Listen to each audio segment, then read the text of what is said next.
हरिः शरणं मूकं करोति वाचालं पङ्गुलङ्घयति गिरिं यत्कृपातमहं वन्दे परमानन्दमाधवम्।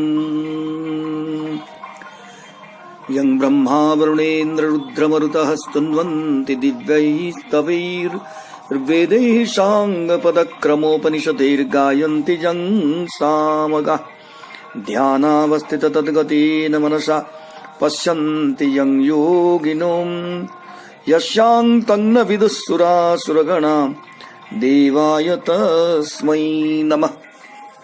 ॐ नमो भगवते वासुदेवाय।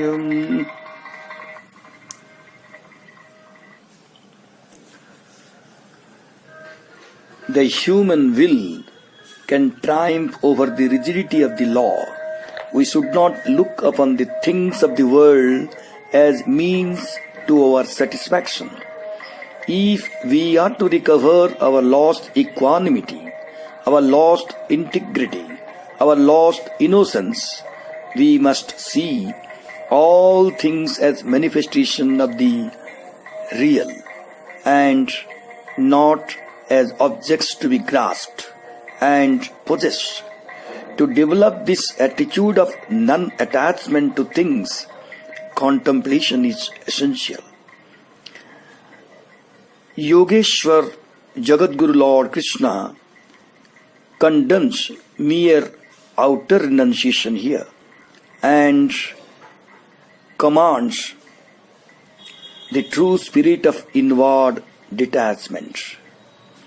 We may control outwardly our activities, but if we do not restrain the desires which impel them, we have failed to grasp the true meaning of restraint.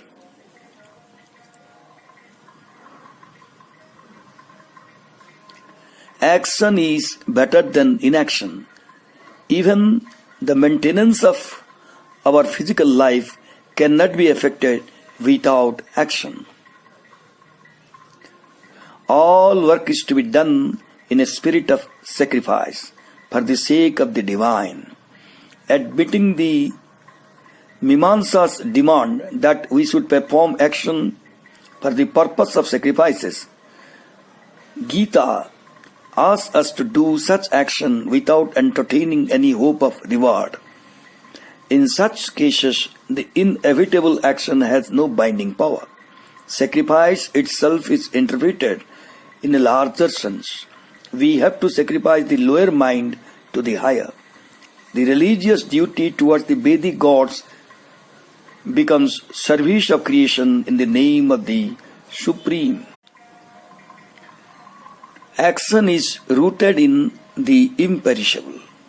But for the action of the Supreme, the world will fall into ruin. The world is a great sacrifice. We read in the Rig Veda that the one Purusha was offered as a sacrifice and his limbs were scattered to all the quarters of space. By this great sacrifice, the world's pattern is kept up. Action is a moral as well as a physical necessity for embodied being. Nature springs from the divine, and the entire activity of the world is traceable to it.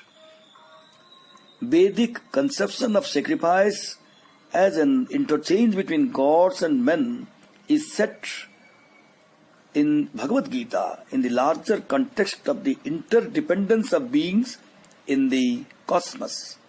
The deeds done in the sacrificial spirit are pleasing to God. God is the enjoyer of all sacrifices.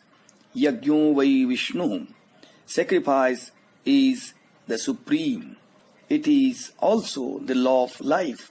The individual and the cosmos depend on each other. There is a constant interchange between human life and world life. He who works for himself lives in vain.